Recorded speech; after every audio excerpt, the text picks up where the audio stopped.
يا أيها الذين آمنوا إن تنصروا الله ينصركم ويثبت أقدامكم. Al-Anwar menemani ibadahmu, juga hijrahmu.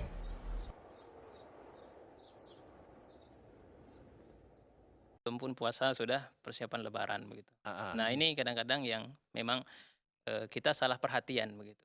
Seharusnya yang kita perhatikan itu adalah Ramadannya, bukan Lebaran. lebarannya gitu. Lebaran itu hanya 1 hari atau 2 hari saja perayaannya itu.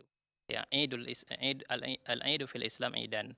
Id di dalam Islam itu hanya ada 2, Idul Fitri wa Idul Adha. Jadi Idnya itu adalah 1 Syawal, ya. Itu kita memakai pakaian yang wangi, ya, bersih. Tidak harus menghabiskan banyak uang di situ, ya. Jadi jangan semua umur kita habiskan untuk itu, untuk lebarannya gitu. Harusnya yang kita habiskan waktu kita, perhatiannya adalah untuk Ramadannya itu, ya, bulan puasanya itu. Kita jadikan bulan puasa itu untuk betul-betul mengambil keutamaan, momentum. Kalau selama ini misalnya kita banyak lalainya, banyak meninggalkan kewajiban-kewajiban, atau banyak meninggalkan sunnah-sunnah misalnya, maka gunakan momentum bulan Ramadan ini sebagai ladang untuk melatih, ya, sebagai ring untuk latihan kita. Diharapkan mudah-mudahan nanti pada Idul Fitri, ketika kita sudah betul-betul melaksanakan kewajiban, melaksanakan banyak ibadah pada bulan Ramadan, kita diharapkan pada Idul Fitri itu diampuni dosa-dosa kita, ya, begitu.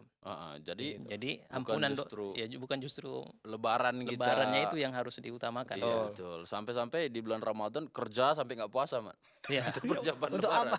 Untuk cari baju lebaran. Ya, betul. Itu sebetulnya tidak terlalu urgen gitu. Iya, Bahkan betul. kita kadang tidak urgen. Pakai baju apa adanya saja.